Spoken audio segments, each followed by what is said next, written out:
Good day, everybody. This past Saturday, October 25th, I attended our city's 43rd annual Village Venture Arts and Crafts Festival.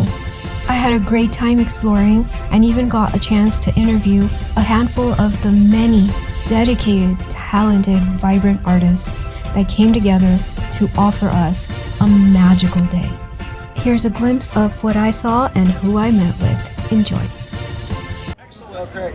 Thank you, Justin. Great to meet you, buddy. Hey, good to meet you. All right. This is Bill Arder from Orange County, California. The driftwood candle and flower holders drew us in, and Bill's energy added for a rich conversation. This is glass art from the heart. Look how cute! I got so many, believe it or not, I got so many people from India. They buy my art. They're famous in India. Really? Hey. Yes, I love it. I hope I can go there. I hope too. It's a really nice culture, and I would love to learn more about it. Most of the stuff is Mexican, which is Aztecs. It's beautiful. The first one, and Mayan. From Laverne, California, introducing Grumanarts, a dynamic duo where Janet creates the stained glass fused with grout art pieces, and her husband Todd builds the frames and stands from repurposed, locally harvested wood.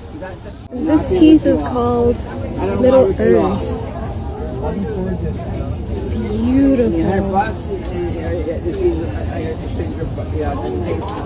Beautiful. Hello folks, we are here at the Pomona Valley Art Association with Kathleen. Nice to meet you. Good to meet you and see you all. That's great. Thank you. I wanted to ask you about your art. Could you tell us a little bit about your story? Sure. I love bright colors. This painting is a couple that have a photo on metal, and they were not happy with it, so they were going to throw it out, and I said, I would love to have it. So what I did is painted black on it, and then I did all my painting on it. And it's sealed, but if anybody scrapes underneath it, they'll see a picture of husband and wife under this big tree. Yes, I love abstracts, and I like to hide things in my paintings. And there's a little critter with hair standing up on the top of his head. Wait, I want to see this. Right here. Oh, how cute. There you are.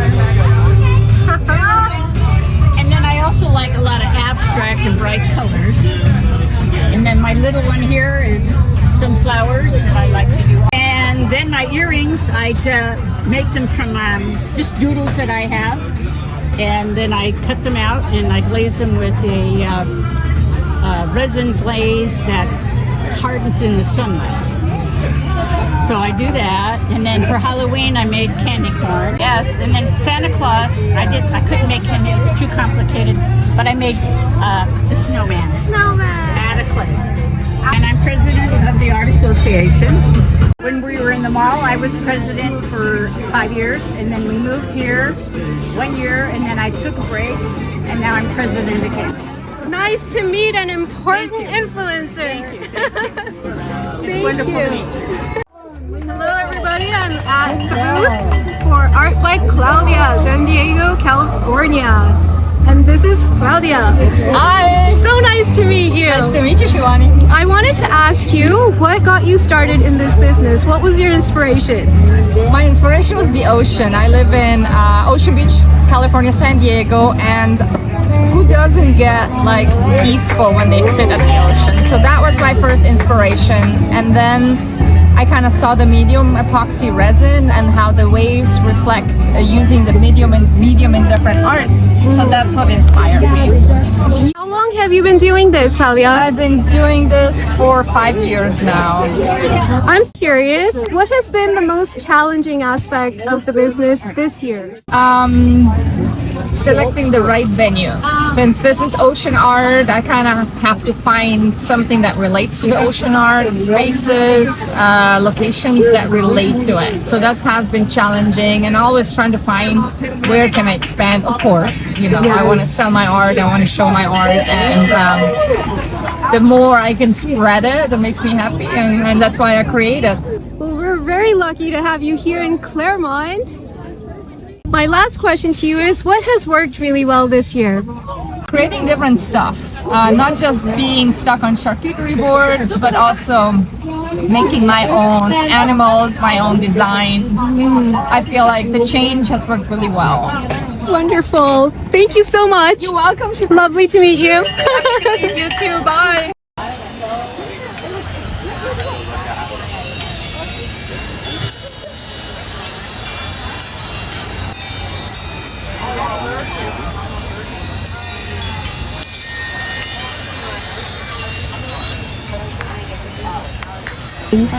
Hi, would you please tell me a little bit about your business and what inspired you? I saw something similar to this at a show and loved it. So on the way home, I stopped at the Goodwill store and bought a teapot and set it on his lap and said, we have to figure out how to make these. And this is the design this is our own design. Oh, they're beautiful because each one has a different headpiece. Yeah. So you've been collecting these over time? Oh, no, they don't stay very long. That's really good. Would you mind sharing what has been challenging in the business this year specifically? The economy, yeah, it's been really bad. People just are not sure if they have the extra money to spend on extra stuff. Yeah. You know, just for pleasure. Yeah. What has worked? What has worked? Getting lucky. It just depends on this show specifically. The community really supports it. Good. And that's why I really like to do it.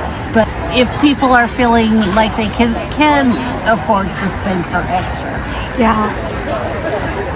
Well, thank you so much. Could you please give me your names and your business? Secondtymechimes. And my name is Manny and this is Debbie. Nice to meet you, Manny and Debbie. Nice meeting you. Thank you so much. Big one! This is an adorable shop called Plantita, and here we have Carla. Hi, Carla. How are you? I'm doing really well. So happy to run into you today. Yes. We're at the Village Venture in Claremont, California. And Carla, I wanted to ask you, would you share a little bit about the story behind your business? So how we started was to kind of be with nature. 2 years ago, my sister-in-law and I both lost our grandmothers at the same year. So being with nature just really helped us, and now it's grown into our small business. Folks, have you seen something like this before? I haven't. And what do you call these? These are called kokedama, which means moss ball in Japanese. And this technique was invented centuries ago. So with a lot of practice, it was about a year practice. Now we finally got this going. As a business owner myself, I'm curious, what has been the most challenging for you this year? The most challenging has to be not having a green thumb. You know, our customers say, I don't have a green thumb, but it's important to try to start because it is helpful to have something living and kind of stop your crazy day and attend to something else, even though I know there's a million things that you have to do every day, but having something in your home really does help. So, but that has been our challenge, is not having a green thumb, but you know, starting somewhere, it always helps.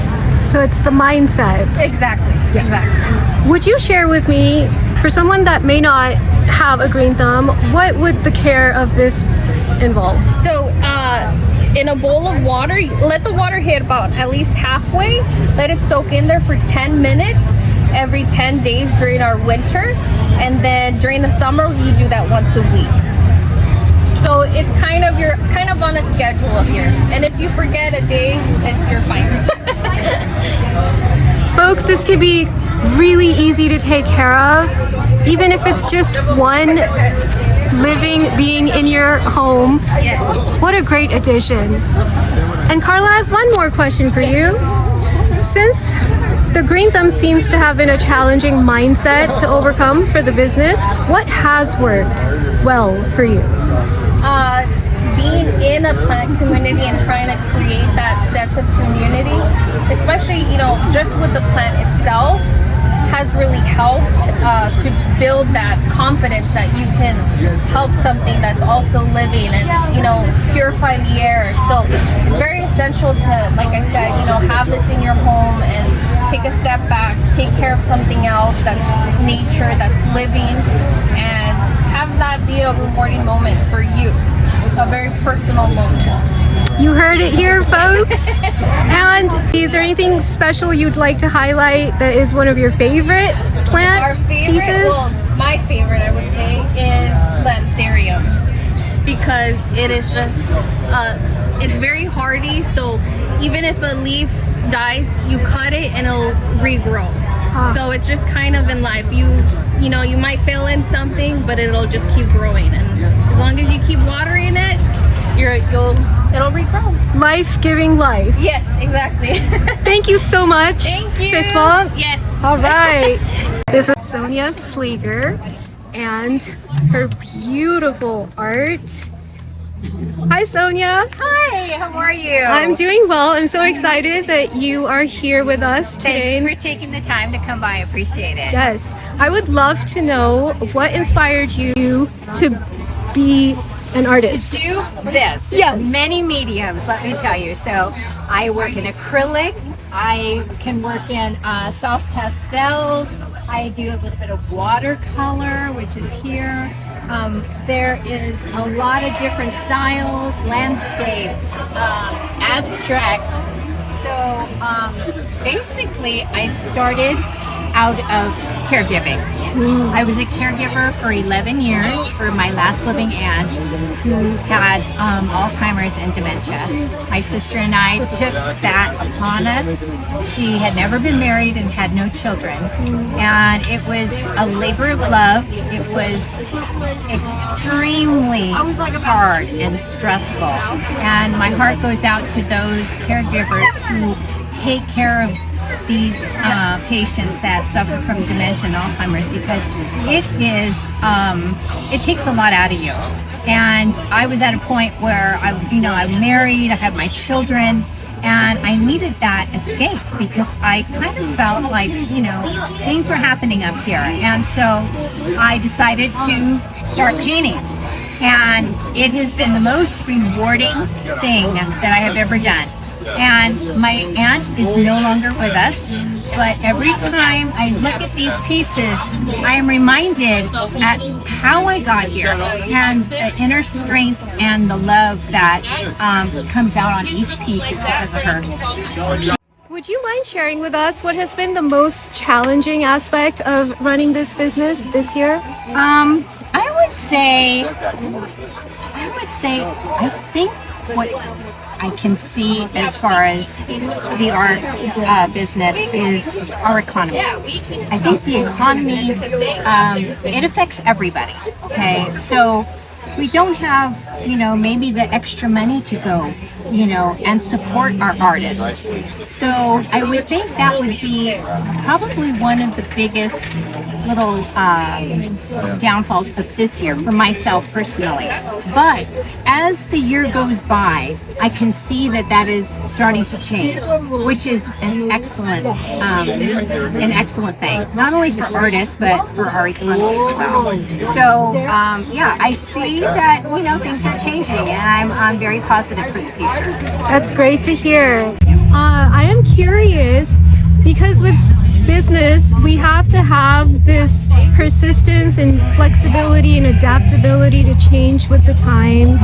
What has worked given the challenges this year for you? I think, a lot of people do not like to change. They don't like that change. I embrace it. Yay. I love change. I am constantly reinventing myself through my artwork. So when I began, it was a very simplistic acrylic pouring, and I decided, you know what, that really wasn't my bag of tricks. So I started expanding into acrylic on canvas and paper, and then from there it went to pastels. So basically I create for myself. I do not create for the masses. So, you know, if people really enjoy my work, then they keep coming back. I have people today that come every year to look for me from Pasadena, and they buy a large piece every year, and I am so very thankful for that. Before I finish, would you share a favorite piece or one that's deeply meaningful for you? Wow, let's see here. I would say this piece right here. This piece I just finished. And the thing about this piece is I started it in June of this year. I started putting down line marks, just kind of getting that base started. And I knew what my palette was going to be. I knew it was going to be the greens and the blues. And I had started to create, and I just didn't like where it was going. I did not like it one bit. So I had to walk away. I put it away for 3 months. And a week and a half later, or just recently, a week and a half ago, I took it back out. And I thought, okay, Sonia, you are going to, let's see what you can do now. So I took it out, and it just, the rhythm just started to flow right out of me, and and I got to a place where I was so happy, and I'm like, oh, thank you. I knew this was going to happen. But sometimes when you're creating and you just kind of hit that little, you know, you hit that spot, just take your time, put it away, and just return to it, and everything will work out. And I'm really happy the way this went. Do you name your pieces? I do sometimes. Okay. This particular piece, I did not. It is an untitled abstract, but normally I do. So, but I think it's kind of special because the thought process with abstract painting, people just think you're going to just slap on a lot of paint, but there's a lot of thought process. You have to know your shades and your tones, your mark making. You want the viewer to move around the piece. You don't just want them to stick to one particular spot. So, and they have to be complementary colors involved too. So it takes a lot of thought to make an abstract. Thank you so much for sharing your work with us and for your time. I totally appreciate it. Have a great one. That's it for this round, folks. If you made it all the way to the end, I am honored and thank you for being here. I hope you enjoyed a glimpse into who I met with and what I saw at our city's charming fall festival. Thank you, Claremont Chamber of Commerce, for hosting the 43rd Annual Village Venture Arts and Crafts Show, and a shout out to all the artists featured in this video for giving me your time and trusting me with our improv interviews. I loved the collaborative spirit. I'm Shivani Adams, a certified Enneagram Insight Coach, self-taught silversmith, food gardener, content creator, and AI for Creativity explorer. Over and out.